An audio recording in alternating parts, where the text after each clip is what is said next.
Olá, queridos irmãos, paz do Senhor, seja bem-vindo à nossa live. Bom, você já tem a mínima noção de que normalmente nas nossas lives nós trago temas pertinentes dentro do meio evangélico. As nossas principais intenções é buscar aprofundar aquelas questões que a gente estuda na Bíblia, a gente estuda na escola teológica, mas na maioria das vezes aqui nós não temos tido tanto tempo para aprofundar, e justamente por esse fator que nas nossas últimas, no final da live eu faço sempre a questão de recomendar para os nossos irmãos a necessidade de estudar teologia, de se inscrever numa academia teológica para melhor aprofundar o seu conhecimento bíblico teológico. Bom, eu sou o professor Wilson Amaral e nesta live estou recebendo o professor Tassos Licurgo. Professor Tassos, seja bem-vindo a esta live. Muito obrigado, professor Wilson. É uma alegria estar aqui e para que possamos conversar sobre importantes temas da teologia cristã, em especial sobre apologética. Conte comigo. Sim, professor Tassos. Antes de começarmos, eu gostaria que o professor falasse um pouco da tua trajetória dentro do mundo teológico, das formações que o professor tem, e daí nós podemos partir especificamente para o nosso tema. Eu sou professor titular da Universidade Federal do Rio Grande do Norte, aqui no Brasil. Sou pastor do Ministério da Defesa da Fé e também advogado. Eu atuo nessas três áreas aí, e o Ministério da Defesa da Fé é um ministério que eu presido, tem como objetivo apresentar as razões históricas, científicas e filosóficas para se seguir Jesus Cristo. Eu tenho um site acadêmico, né? Quem tiver interesse pode entrar no site, lá tem a minha formação, que é tassos.com.br. Então, nesse site aí, você consegue ver toda a formação. Então, alegria, viu, professor? Conta comigo. Ok. Muito grato mais uma vez pela sua disponibilidade, professor Tassos.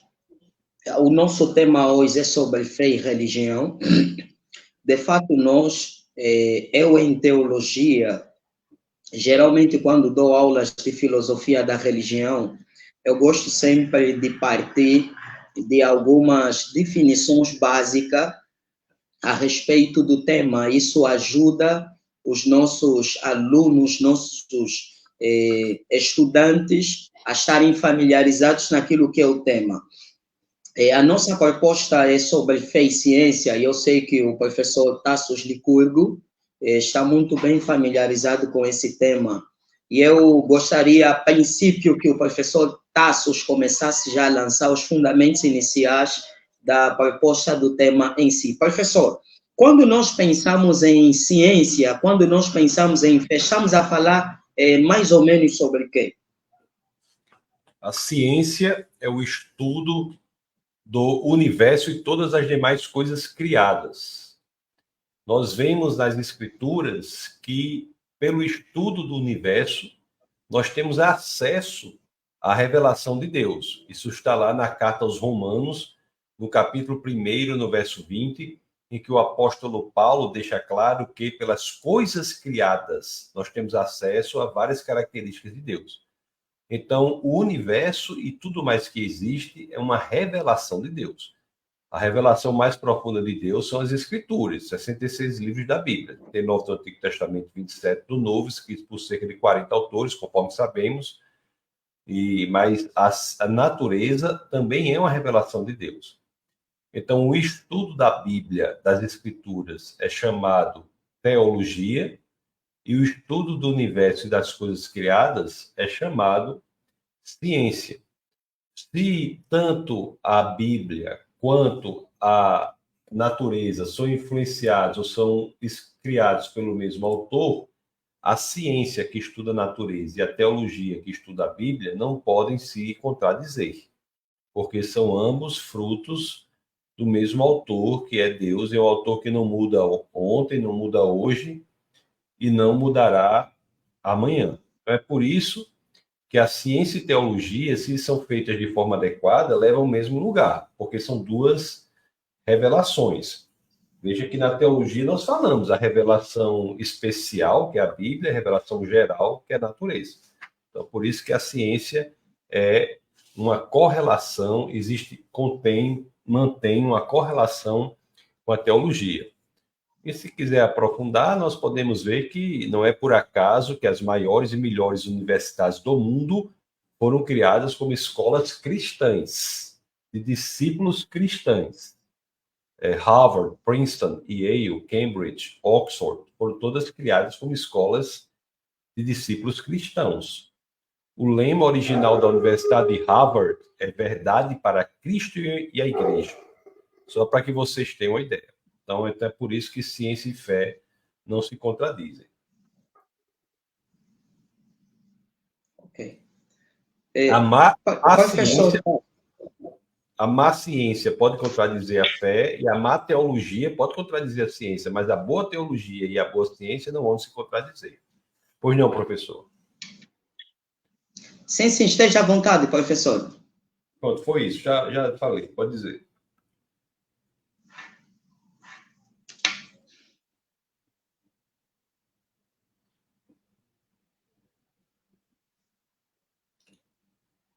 O senhor está me ouvindo? Pode prosseguir, professor. Pronto, eu já terminei. Sim, pode prosseguir. Ok. Professor, a princípio, eu sei que essa é uma questão muito conflitante, e justamente por esse fator que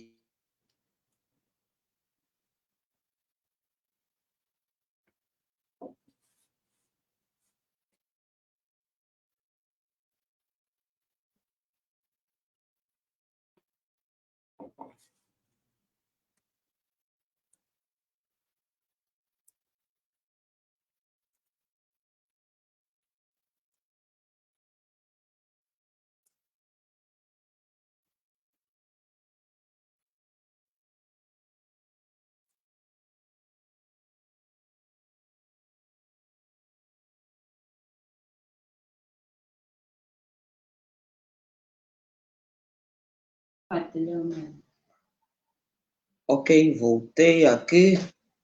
Bom, minha conexão caiu, minhas sinceras desculpas.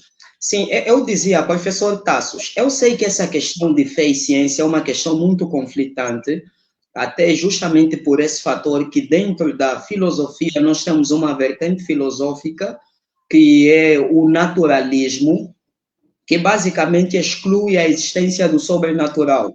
E eu gostaria que o professor Tassos fizesse uma observação relativamente a essa concepção naturalista no teu ponto de vista. Filosoficamente falando, o naturalismo é uma visão consistente relativamente a essa proposta? O naturalismo ou materialismo é uma visão ateísta, mas é uma visão que não tem suporte, porque não resolve muitas questões. Por exemplo, o naturalismo não sabe como o universo se originou. O naturalismo não sabe como a vida se originou. O naturalismo não sabe o porquê que nós temos um universo totalmente sintonizado para que a vida seja possível. O naturalismo não sabe por que as leis da física que funcionam hoje funcionarão amanhã. O naturalismo não sabe por que as leis da natureza que funcionam aqui no Brasil funcionam aí em Angola. Então, existe, mesmo do ponto de vista do naturalista, muitas crenças que eles têm de aderir, às quais ele tem de aderir, só que a diferença do cristianismo é que as crenças do naturalismo são irracionais. E quanto a do cristianismo, não. Tem um fundamento racional. O cristianismo, como todos sabemos, é uma fé que pensa. Existe um mandamento nas Escrituras determinando que todos nós saibamos o porquê da nossa fé. Esse mandamento está na primeira epístola de Pedro, no capítulo 3, no verso 15, quando as Escrituras dizem assim: santifique o Senhor em seu coração e esteja sempre preparado para apresentar a todo aquele que vos pedir a razão da esperança que há em vós. Então, a fé cristã é uma fé racional e a fé do naturalista é irracional. O naturalismo é incompatível com o cristianismo e ele não se sustenta, porque as crenças nas quais o naturalismo é baseada são crenças para as quais não há argumentos de sustentação racional.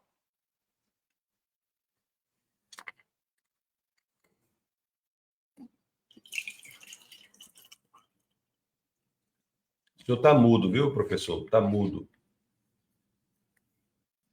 Sim, sim. Eu disse, professor Tassos, no teu ponto de vista, é possível estudar filosofia a partir da perspectiva cristã?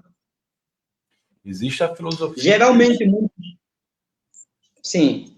Eu fiz essa questão porque muitos normalmente dizem o seguinte, professor: não, existem, a maioria dos filósofos foram ateus, não tinham convicção na existência de um ser sobrenatural, a maioria deles tinham essa tendência, exemplo, Nietzsche, Schopenhauer, tinham aquela tendência de negar essa questão do sobrenatural, que é o nosso ponto em questão aqui. Nietzsche e Schopenhauer, que o senhor citou, são ateus, mas eles eram ateus honestos, que eles diziam assim: Deus não existe e, portanto, a vida não tem sentido. Eles viam que a ausência da existência de Deus, a consequência seria uma vida absolutamente desprovida de sentido. Então, são filosofias que estão falsas, porque é possível, sim, buscar propósito na vida. Em Deus, nós buscamos sentido e propósito na nossa existência. É interessante que a corrente filosófica desses pensadores que o senhor mencionou é o existencialismo. Então, Schopenhauer, Nietzsche são existencialistas. O existencialismo é uma corrente de pensamento que vem a existir porque a razão na filosofia não dava mais conta da realidade. Então, era importante que se fizesse algo além da razão. Então, o existencialismo propõe que existem contas que não foram pagas pela filosofia e que nós precisamos entender essas questões de forma além da razão. Então, mesmo o existencialismo, embora ateu, ele representa um fracasso da filosofia ateísta. Porque o existencialismo diz assim: olha, a racionalidade não dá conta da existência. É preciso algo mais. Aí vai para o existencialismo, que não dá a resposta completa, e a resposta completa só existe no cristianismo. Existe um existencialista cristão, que faz filosofia existencialista e é cristão, que é o Søren Kierkegaard. Kierkegaard, que é um filósofo dinamarquês que faz um existencialismo cristão. Então, assim, as filosofias são modelos de mundo. Os modelos de mundo podem ser verdadeiros ou falsos. Então, a grande maioria dos modelos de mundo é falsa. Por quê? Porque não corresponde à realidade. O cristianismo é aquele modelo de mundo que mais bem dá respostas para os problemas centrais da existência, da origem da vida, do destino, da origem, do destino, do propósito, da moralidade. Quem dá as respostas mais consistentes para tudo isso é o cristianismo. Então, a filosofia mais bem elaborada que existe de todas é a filosofia cristã. Ok. Professor Tassos, no teu ponto de vista, qual é o modelo mais satisfatório relativamente a essa questão entre fé e ciência? Justamente porque existem vários modelos, e um dos modelos é o modelo do conflito, que diz que a fé e a ciência são dois elementos antagônicos, divergentes, que se opõem entre si. E existe também o modelo da fusão. Existe aquela tentativa de tentar unir ciência e Bíblia, e muitas das vezes acaba se, matando campos conhecimentos, uma vez que nós sabemos que o campo das escrituras e o campo da ciência são dois elementos totalmente diferenciados, mas pelo modelo da fusão, muitas das vezes acaba se matando essa distinção que existe. Qual seria o modelo mais adequado, no teu ponto de vista, em relação a esse diálogo entre fé e ciência? O modelo mais adequado é o bíblico. O que é que a Bíblia diz sobre isso? A Bíblia diz, primeiro, que Deus se revelou. Em Deuteronômio 29, as Escrituras dizem: as coisas encobertas pertencem ao Senhor nosso Deus. Mas aí ela continua. Nós não estamos falando das coisas encobertas, das coisas misteriosas. A segunda parte do Deuteronômio 29 diz: mas as reveladas nos pertencem e aos nossos filhos, para que cumpramos todas as palavras dessa lei. Então, a primeira informação que nós temos da Bíblia é que Deus se revelou. Então, isso é uma coisa. Aí você pergunta, como Deus se revelou? A Bíblia nos diz que Deus se revelou de duas formas. As próprias Escrituras são a revelação de Deus. Lá na carta a Timóteo está dizendo. E também na carta aos Romanos, no capítulo 1, no verso 20, nós temos uma segunda revelação de Deus. Deixa eu abrir para vocês aqui, Romanos, para ler para vocês, se o senhor quiser abrir também. Carta aos Romanos, no capítulo 1, no verso 20, as Escrituras dizem assim, ó: porque os atributos invisíveis de Deus, assim o seu eterno poder, como também a sua própria divindade, claramente se reconhecem desde o princípio do mundo, sendo percebido por meio das coisas que foram criadas. As coisas que foram criadas são uma revelação por meio das quais nós temos acesso aos atributos invisíveis de Deus, o seu eterno poder, a sua própria divindade. Não apenas nós temos acesso a elas, mas as Escrituras dizem, temos acesso claramente essas coisas revelam esses atributos. Então, a Bíblia diz que nós temos acesso a Deus por meio das Escrituras e por meio das coisas criadas. Quais são as coisas criadas? É tudo que Deus criou. Lá em Gênesis, no capítulo 1, no verso 1, tem: no princípio Deus criou os céus e a terra. Esse verbo criar lá é o verbo bara, que é criar tudo a partir do nada. Então, por meio das coisas criadas, nós temos acesso a quem Deus é. Então, veja bem, Deus criou o universo e tudo que existe, e Deus inspirou a Bíblia. O estudo da Bíblia se chama como? Teologia. O estudo das coisas criadas se chama como? Ciência. Então, tanto as coisas criadas quanto a Bíblia foram criações, inspirações, tem o mesmo, é como se fossem dois livros escritos pelo mesmo autor, que é Deus. E é um autor que não muda ontem, não muda hoje e não mudará amanhã. Então, é por isso que eu não posso lhe dizer que a ciência é incompatível com a teologia. Porque a ciência é o estudo das coisas criadas e a teologia é o estudo da Bíblia. Agora, é claro, se você fizer um estudo errado, vai ser incompatível. Tanto se o estudo errado for da Bíblia, com a má teologia, quanto se o estudo errado for das coisas criadas. É uma má ciência, uma ciência mal feita. Mas se a ciência for bem feita e a teologia for bem feita, elas vão de ser compatíveis. Aliás, na história da ciência, você vê a rendição da ciência à teologia. Essa frase que eu lhe falei, no princípio Deus criou os céus e a terra, diz que o universo foi criado, veio a existir, isso daí era absolutamente uma loucura para os homens. Até meados do século passado. Foi em metade do século passado que a humanidade se rendeu ao que estava dizendo a Bíblia. Metade do século passado teve várias descobertas de ciência que fez com que o cientista passasse a defender que o universo veio a existir. A teoria do Big Bang, por exemplo, é a rendição da ciência à teologia, porque vai dizer que o universo veio a existir. Então você vê que com o avanço a ciência em muitos sentidos se dobra, se rende à teologia. Não tem como lhe dizer que ciência e teologia são incompatíveis, porque não é isso que a Bíblia diz. A Bíblia diz o contrário, que Deus é o autor do universo e o autor da Bíblia.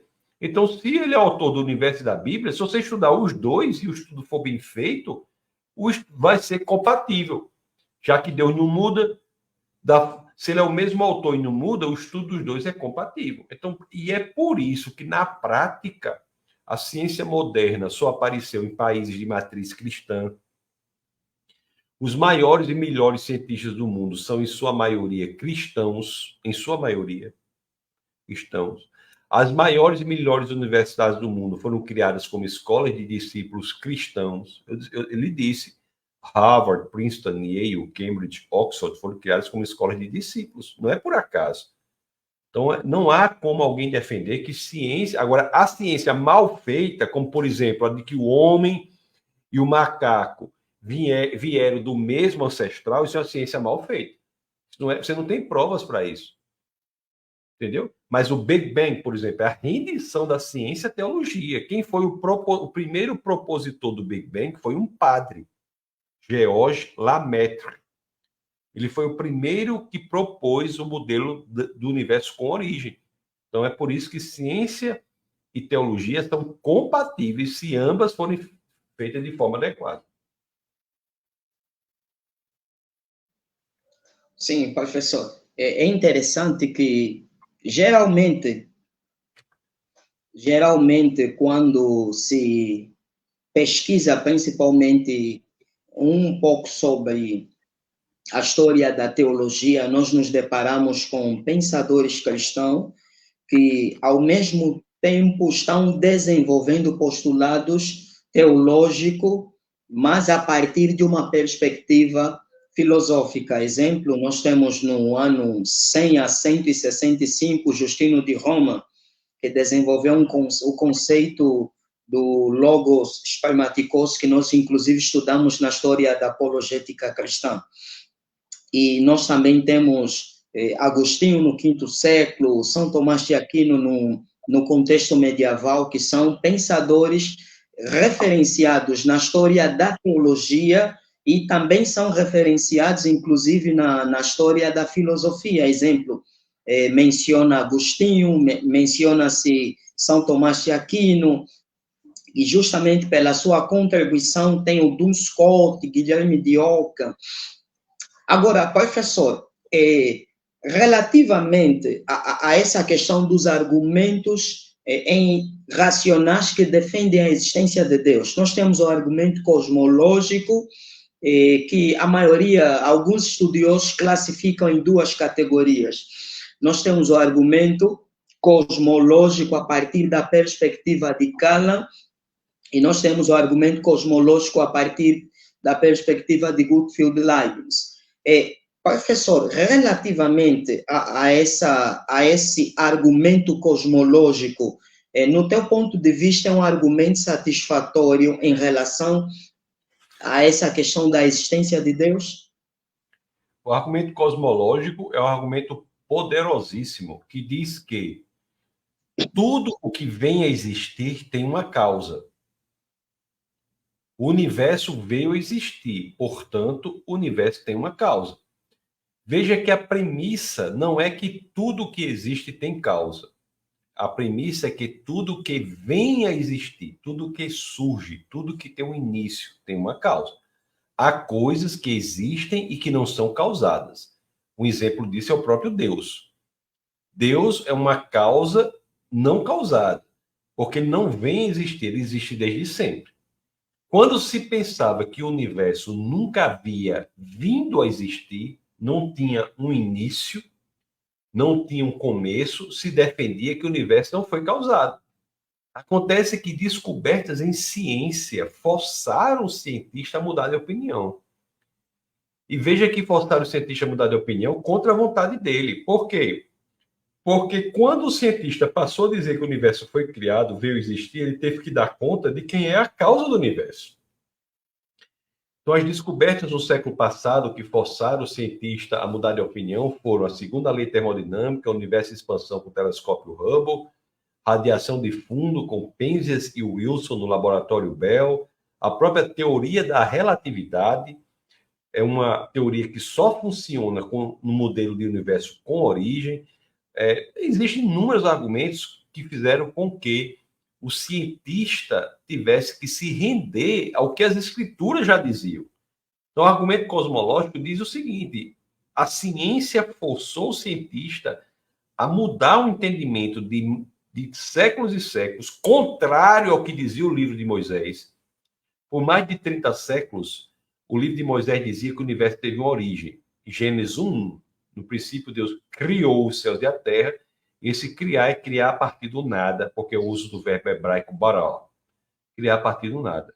Depois de mais de 30 séculos, a ciência teve que se dobrar isso por descobertas científicas. Foi metade do século passado. Então, se o universo veio a existir, e tudo que vem a existir tem uma causa, o universo tem uma causa. Esse é o argumento cosmológico, é um argumento poderosíssimo. Então, é tão poderoso que quem não concorda com ele tem modelos que são absurdos, são absurdidades. Por exemplo, como o modelo ateísta é que o universo criou-se a si próprio. É claro que quem ainda não foi criado não pode criar nada, quanto mais a si próprio. Se o universo não, como é que o universo pode criar a si próprio se ele não existia? Né? Do nada, nada vem. A não ser que alguém crie algo. Então é por isso que o argumento cosmológico é muito poderoso. O senhor está mudo, viu? Vi uma pesquisa, professor Tassos, que dizia que 60% dos prêmios Nobel na área de ciência foram dados para cientistas cristãos. Qual é o teu comentário a respeito disso? Porque existem pessoas que dizem que geralmente quem estuda a Bíblia, geralmente quem é religioso, quem tem uma crença em um ser sobrenatural, é mais uma pessoa não intelectual, é uma pessoa que não conhece ciência. E qual seria teu ponto de vista, a tua abordagem com relação a isso, professor Tassos? O cientista, ele tenta buscar modelos de inteligência na realidade. Você estuda o mundo para tentar buscar modelos de inteligência. E o cientista, ele tem de pressupor que o mundo funciona inteligentemente.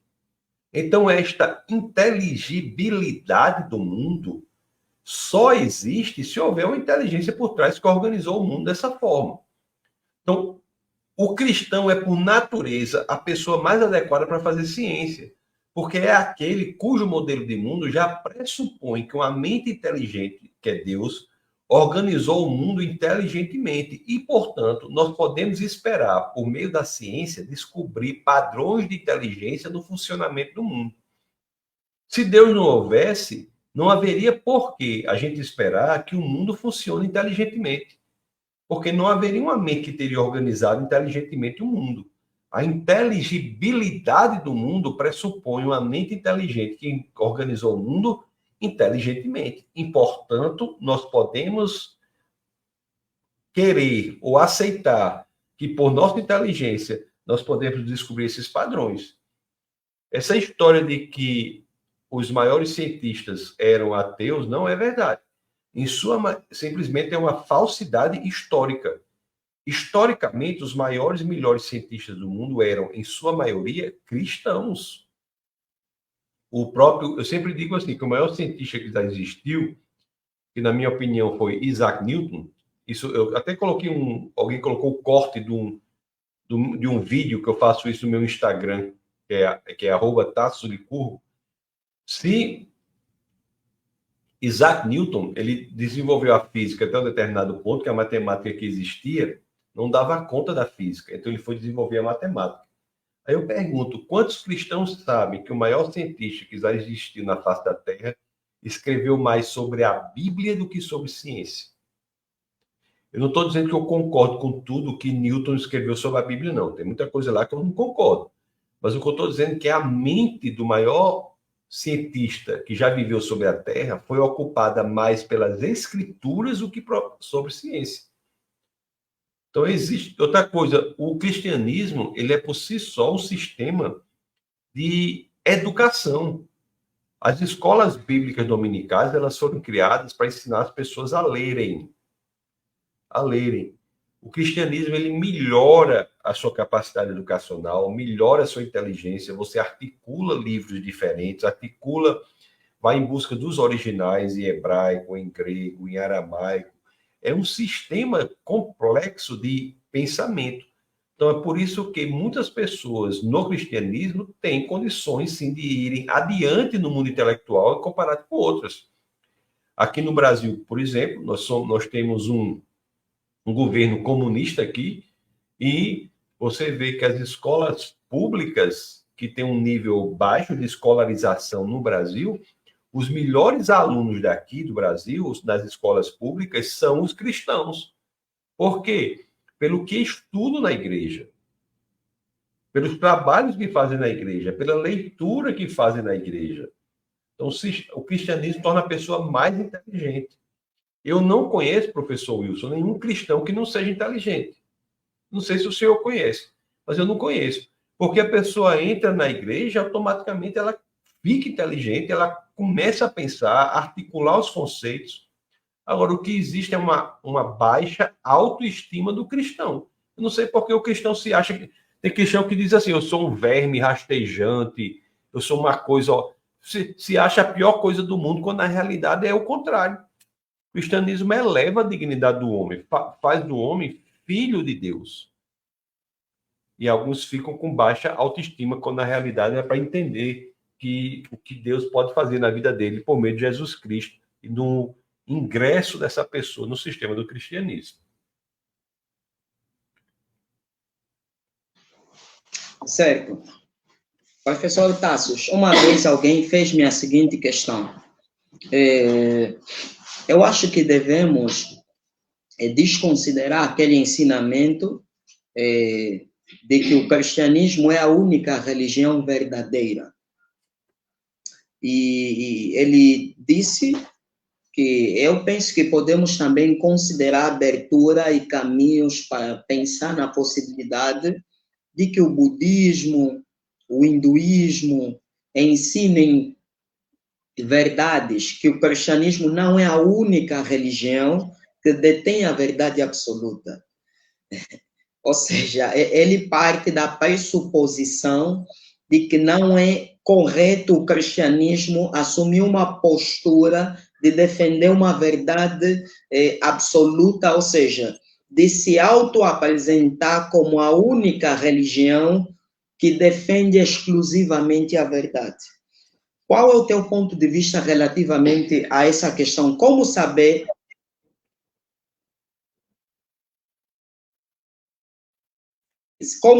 se o cristianismo está de fato fundamentado em aspectos que intelectualmente nós podemos aferir e dizer que realmente a nossa fé tem um fundamento e uma base satisfatória? Em primeiro lugar, todas as visões de mundo são exclusivistas.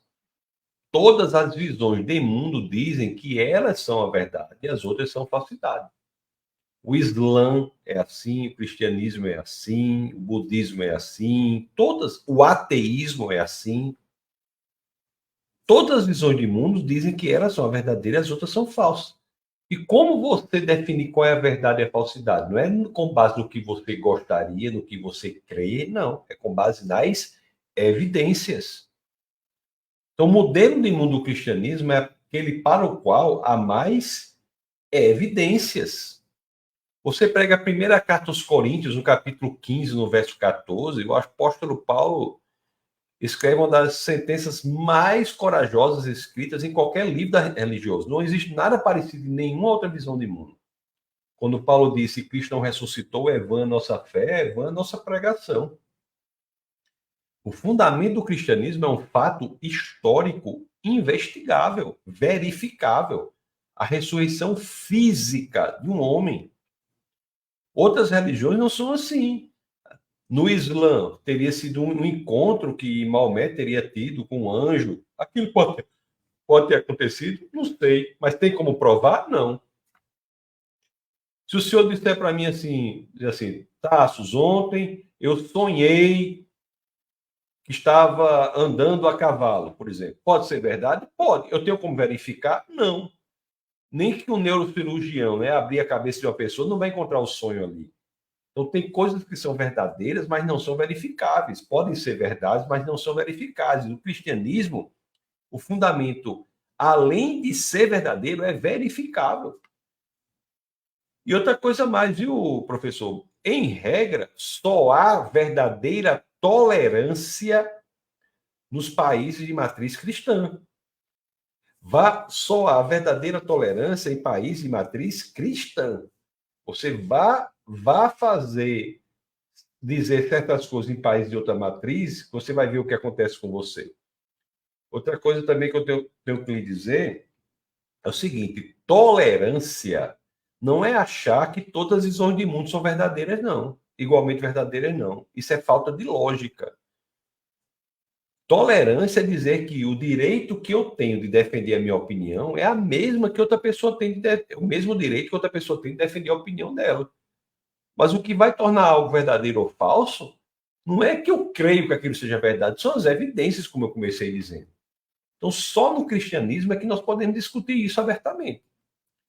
Nas outras visões de mundo, isso não é possível.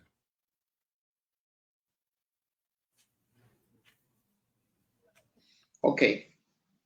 Professor, geralmente quando nós começamos a estudar apologética cristã, eu me deparei com, além da história da apologética cristã, onde estudamos Atenágora de Atenas, Justino de Roma, Tertuliano, eu deparo-me também com os métodos de estudo da apologética, uma vez que essa temática nos remete principalmente à questão da defesa da fé. Nós estamos a falar sobre fé e ciência, né? E o texto bíblico que o professor Tassos leu, de 1 de Pedro 3, versículo 15, é o texto clássico usado dentro dos estudos da apologética cristã para falar sobre a necessidade do cristão se qualificar, se preparar. E dentro do estudo da apologética cristã, nós nos deparamos com vários métodos. Nós temos o método pressuposicionalista, o método evidencialista, temos o método clássico, temos o método da epistemologia reformada. Ao estudar a apologética cristã para ser um excelente apologeta, qual método tu achas mais consistente, mais satisfatório dentro dos estudos da apologética cristã como um todo? Depende muito da área que a pessoa está estudando. Na questão entre ciência e fé, o método mais adequado é evidencialista. Você tem que buscar evidências para suportar aquilo que você está dizendo. O pressuposicionalista é um método que serve para você investigar as aparentes contradições das escrituras. Você já pressupõe que as escrituras são a palavra de Deus e a partir daí você tenta buscar as respostas para as dificuldades que aparecem no texto bíblico. Aparentes contradições. A Bíblia não tem contradições, mas tem aparentes contradições que são dificuldades para as quais há resposta. Então, o que há é o seguinte: é a inteligência humana se debruçando sobre as questões e utilizando os métodos de pesquisa que estão disponíveis para descobrir a verdade. O método, no final das contas, é o da busca pela verdade, que é a mesma coisa de buscar Cristo. Isso é interessante, porque o termo que os gregos utilizavam para a verdade é o termo aletheia, que é um termo que tem origem até mesmo na mitologia platônica, aletheia.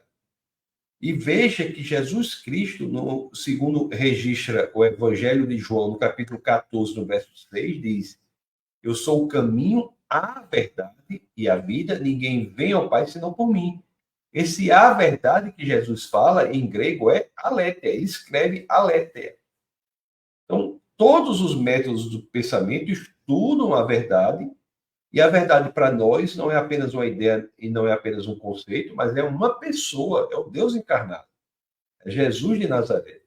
É por isso que tudo se molda em um só sistema. E o termo apologética vem da 1 de Pedro 3,15, que o senhor mencionou, O Novo Testamento é escrito em grego, né? O Antigo em hebraico, com algumas partes em aramaico. Então, a primeira de Pedro, quando fala apresentar a resposta, defesa, em grego é apologia. É por isso que apologética é a transliteração do grego apologia, não é a tradução, é a aportuguesação do termo grego apologia. Querem dizer apresentar a defesa, apresentar a resposta, apresentar as razões para a esperança que é em nós, apresentar as razões para a nossa fé.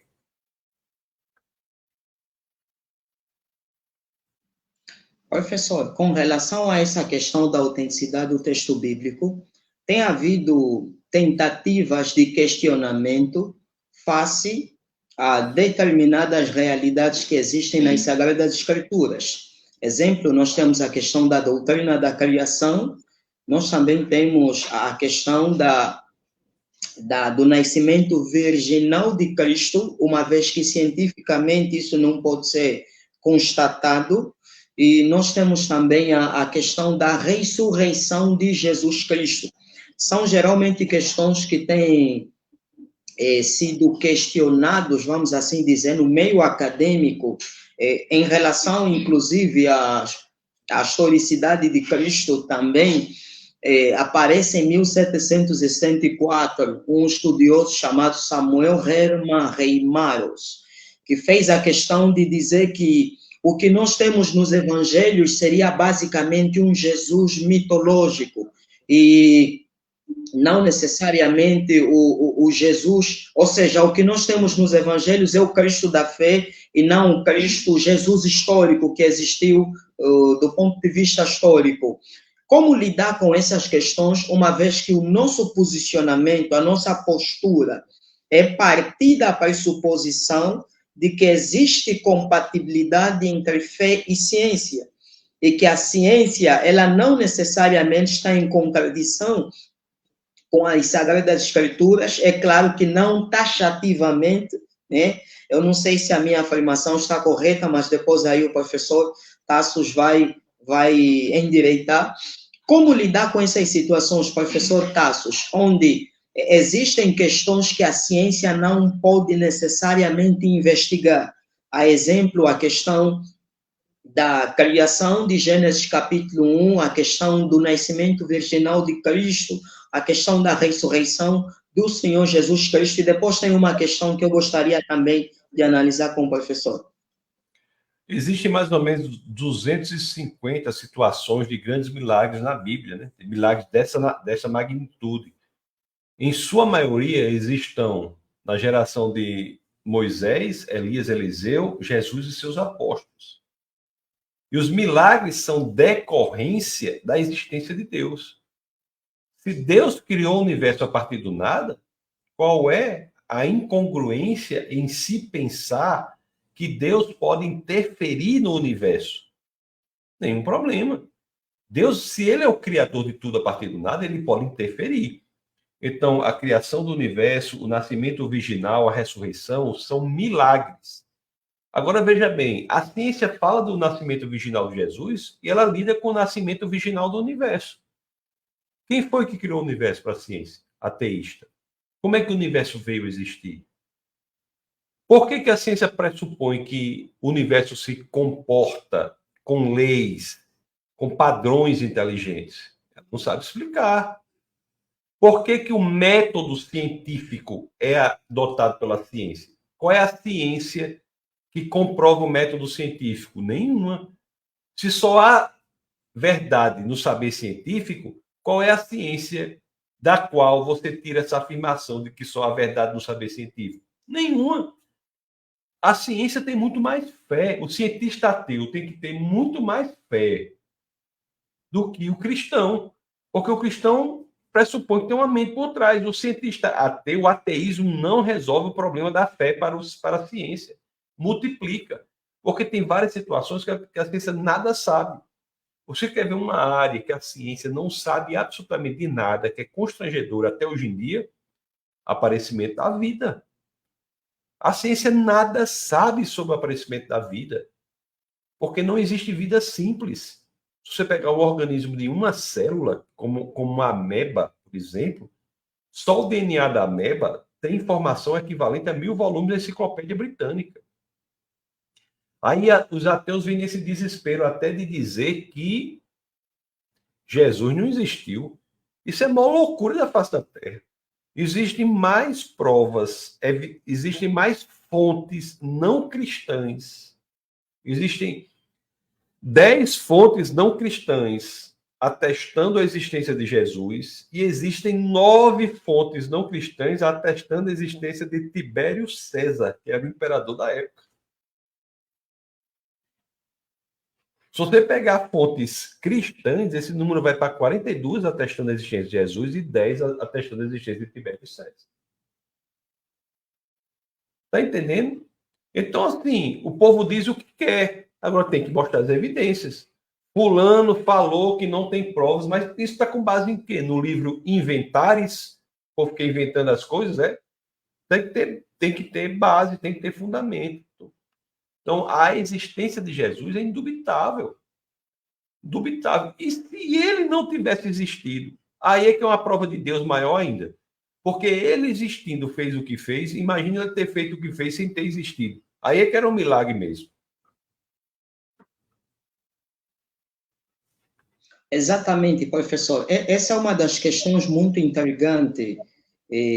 Nós, inclusive, achamos evidências referentes à historicidade de Jesus a partir também dos textos de Flávio Josefo, que foi um historiador extremamente importante do primeiro século, e há um pagão, inclusive, que é o Luciano de Samosata.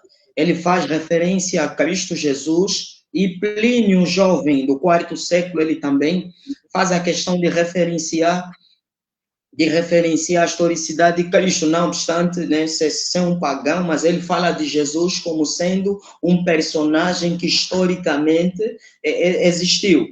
E relativamente àquelas questões que nós temos, professor Tassos, uma aparente, aquilo que o professor enfatizou, no texto bíblico nós temos supostas contradições pelo fato de que nós reconhecemos que a Bíblia é palavra de Deus. No entanto, tem havido pessoas que dizem o seguinte: existem muitas contradições no texto bíblico, o que atesta a falta de autenticidade no texto bíblico, ou seja, nós não podemos partir do pressuposto que a Bíblia como um todo é palavra de Deus, justamente porque existem muitas contradições no texto bíblico.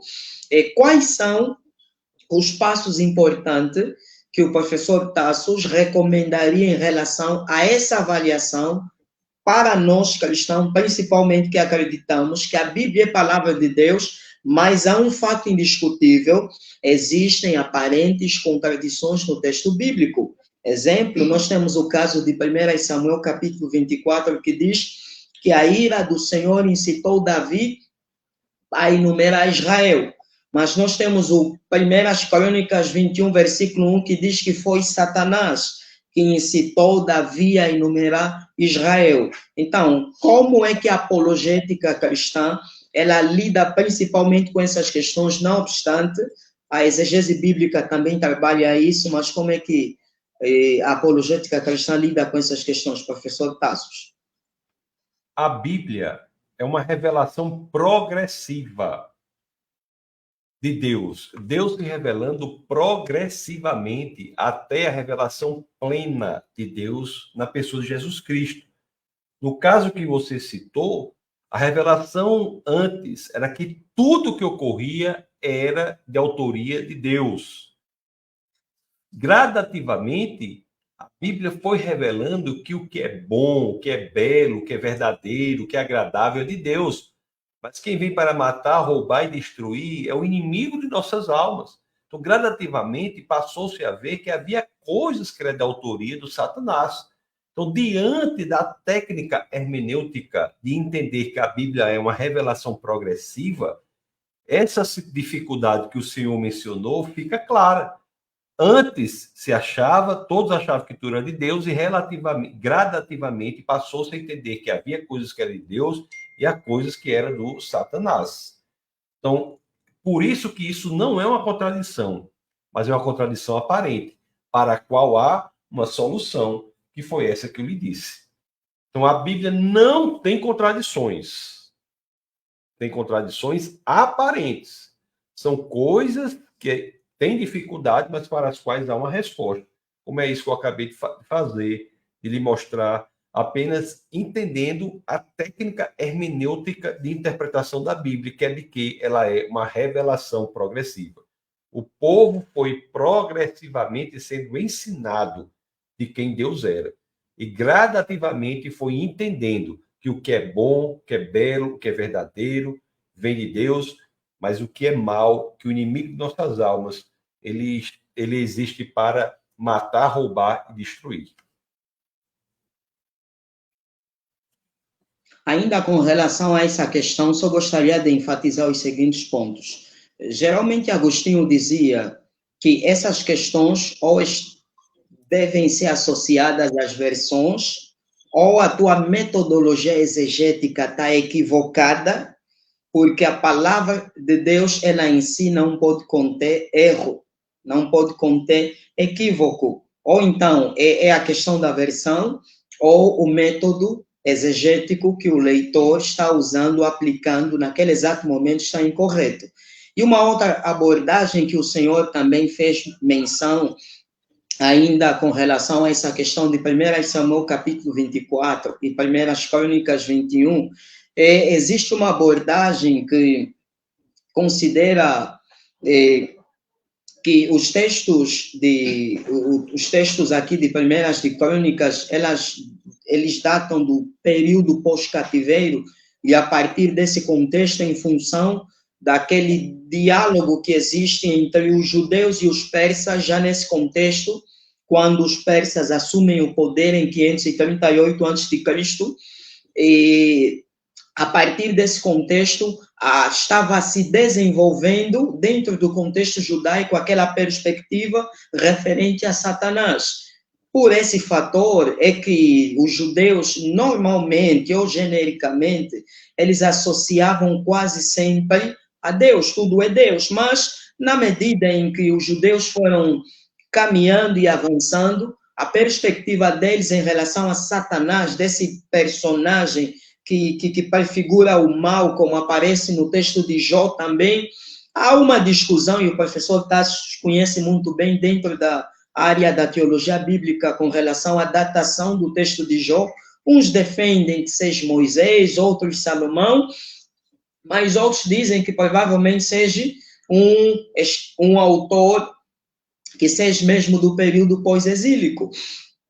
Mas, então, essa abordagem que o professor Tassos fez menção nos ajuda principalmente a lidar com essa aparente contradição. Nós temos o caso de 1 Samuel, capítulo 24, que faz menção de um contexto onde a revelação de Deus estava se desenvolvendo e os judeus aí não tinham uma perspectiva mais clarificada relativamente a um agente espiritual, seria Satanás, que prefigura o mal, ao passo que 1 Crônicas, que é pós-cativeiro, aí a perspectiva dos judeus já estava mais clarificada, já estava um pouco mais desenvolvida, isso também por conta de uma perspectiva filosófica e religiosa que os persas tinham em relação à ideia de que o mundo era governado por duas realidades espirituais, o bem, que é conhecido em filosofia como dualismo, o bem e o mal.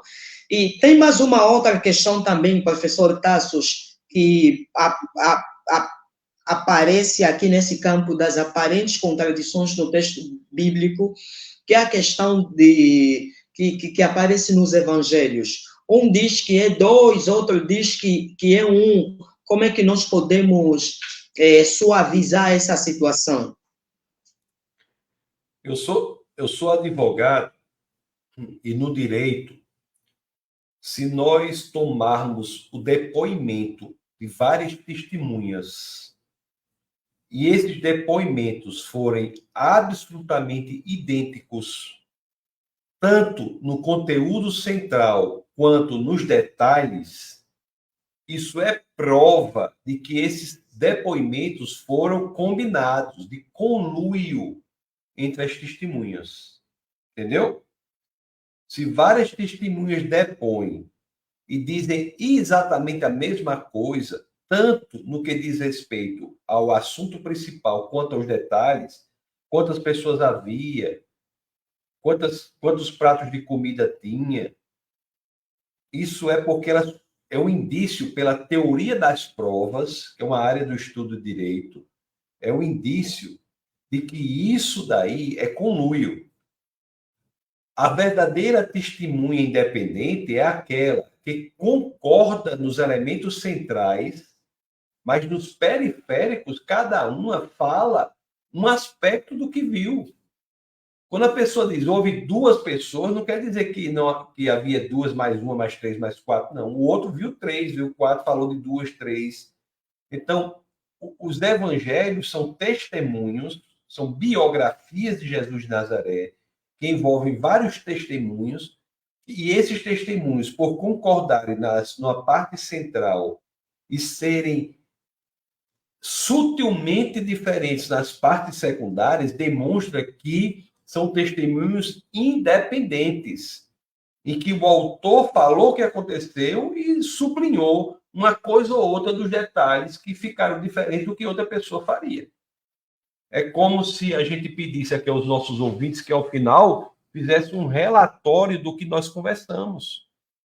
Cada relatório coincidirá no ponto central, mas será divergente dos pontos secundários. Vai dizer, professor Tassos falou sobre isso, isso e isso, respondeu a, sei lá, 10 perguntas, o outro vai dizer, respondeu a 12 perguntas, porque o que fala respondeu a 10 perguntas não quer dizer que eu não respondi a 12, mas quer dizer que aquelas 10 que ele sublinhou. O outro vai dizer que respondeu a 12 porque acrescentou mais duas.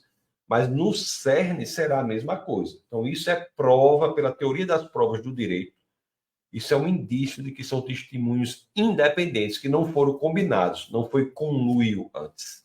Por isso, os evangelhos passam pelo teste da teoria das provas do direito.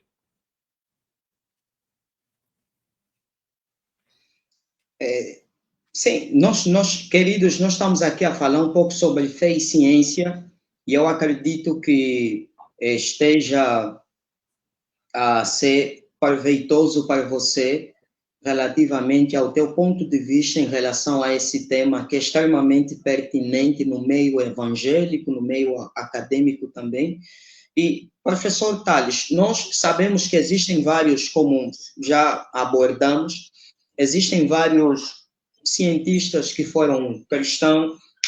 A exemplo, nós temos Galileu Galilei, Nicolau Copérnico, Francis Bacon, Blaise Pascal, que são homens que contribuíram principalmente para o campo da ciência, e em espécie de recomendações, no teu ponto de vista, quais seriam os livros iniciais que recomendarias para quem deseja conhecer um pouco mais sobre essa questão de fé, ciência, religião, ciência? Tem um livro muito interessante, escrito por Norman Geisler, que se chama Não Tenho Fé Suficiente para Ser Ateu. Esse é um livro introdutório muito bom. Quem quiser se aprofundar, eu sugiro os livros de Hugh Gross, H-U-G-H, e o sobrenome dele é R-O-S-S. Então, são, assim, esses dois livros aí são os mais importantes, na minha opinião, para que comecem os estudos sobre a relação entre fé e ciência. Tem um livro muito bom também, do Norman Geisler, que é sobre fundamentos inabaláveis, onde ele fala um pouco sobre a questão da verdade, lógica, ressurreição, existência de Deus. E eu gosto muito também de apreciar a introdução à filosofia cristã do Norman Geisler mesmo. Ele, inclusive, aborda um pouco sobre os vários departamentos da filosofia. Ele fala um pouco sobre a questão da metafísica, da epistemologia, inclusive a partir dessa questão da metafísica que nós estudamos um pouco aquela questão que abordamos aqui em relação à cosmologia. tem a questão da cosmologia, tem uma questão também muito interessante, que é relativamente à questão do problema do mal, que é a chamada teodiceia.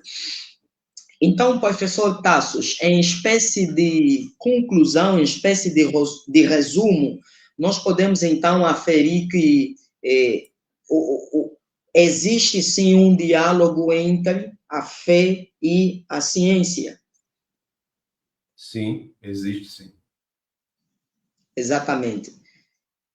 Eu só queria tirar uma dúvida com o professor, com relação a uma questão que aparece no contexto medieval, relativamente ao problema dos universais. O que seria exatamente isso, professor Tassos? O que o senhor fala de problema dos universais? O que o senhor entende por isso? Bom, eu de forma particular não tenho, não tenho uma ideia bem estabelecida. Porque isso depende de cada autor, né? É importante que a gente saiba exatamente qual é o tema para que a gente possa elaborar, né? O que o senhor exatamente quer dizer por problema dos universais. Aí eu poderia dar minha opinião. Eu não sei se está associado ao nominalismo ou realismo. Pois é bom, importante saber, né, que a ideia de que, se é a ideia do nominalismo, a ideia de que os universais realmente existem ou são meramente coisas da linguagem. Precisa saber isso aí, o que é que o senhor exatamente está perguntando. Mas uma coisa importante a se dizer é que o século XX ele deu um poder à linguagem muito maior do que havia antes, com a ideia de que o que a gente pensa está circunscrito dentro do que a gente fala, a nossa capacidade linguística. Então, assim, se é sobre o nominalismo, isso ganha muita força no século XX. Mas as coisas existem independentemente se cremos ou não nelas. Isso é importante. Então, assim, Deus existe independentemente se nós cremos ou não em Deus. Deus existe independentemente da forma que nós achamos que Deus é. Deus existe independentemente de quem somos. Deus, quando se revela ao seu povo após 400 anos de escravidão no Egito, Moisés, e Moisés pergunta: como eu direi que o Senhor é? Aí ele diga que eu sou o que sou. Eu não sou aquele que você pensa que você quer que eu seja. Então, assim, a questão de existência fora da mente humana é uma realidade prática real.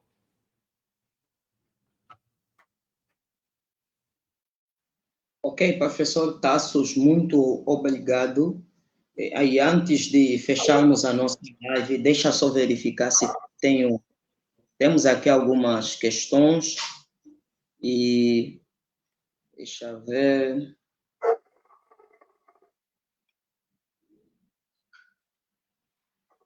Só tenho aqui, acho que um comentário do Louros Científicos. Ele diz coisas que os criacionistas sempre falam quando mencionam ateus. É preciso ter mais fé do que crente para acreditar num Big Bang. E isso já ridiculariza o tema debatido, fé e ciência. Ok. Para concluir, eu gostaria também de ler um texto bíblico, que é o texto de Hebreus, capítulo 11, versículo 1, que é um texto muito importante em termos de definição de fé, que inclusive é o nosso texto base referente ao tema que nós estamos aqui a abordar. Diz mais ou menos assim: ora, a fé é o fundamento das coisas que se esperam e a prova das coisas que se não vê. Então, de forma sintetizada, meus queridos irmãos, busquem também aplicar essas recomendações que o professor Tassos deixou relativamente ao livro do Norman Gasley. Não tenho fé suficiente para ser ateu. É um bom livro que vai lhe ajudar nessa temática que nós estudamos e abordamos. Professor Tassos, tem palavra, última consideração que gostarias de deixar, alguns conselhos? Nada do que nós falamos aqui quer dizer que a razão substitui a fé. Não quer dizer isso. A fé leva a lugares muito mais longe do que a razão. Mas a fé, ela não é contrária à razão. A nossa fé é racional e leva a lugares muito mais distantes. Isso é uma coisa importante para ser dita. Outra coisa é que a razão e a apologética também é importante saber que ela não converte ninguém. Ela limpa os obstáculos intelectuais que existem entre o homem e o evangelho. A conversão é feita pelo poder do Espírito de Deus. Quando a pessoa abre o seu coração e aceita o sacrifício de Jesus, que Jesus fez para si, que Jesus fez para cada um, se você entregar sua vida ao Senhor, você encontrará a eternidade. Então, muito obrigado, professor, pelo bate-papo, pela nossa conversa.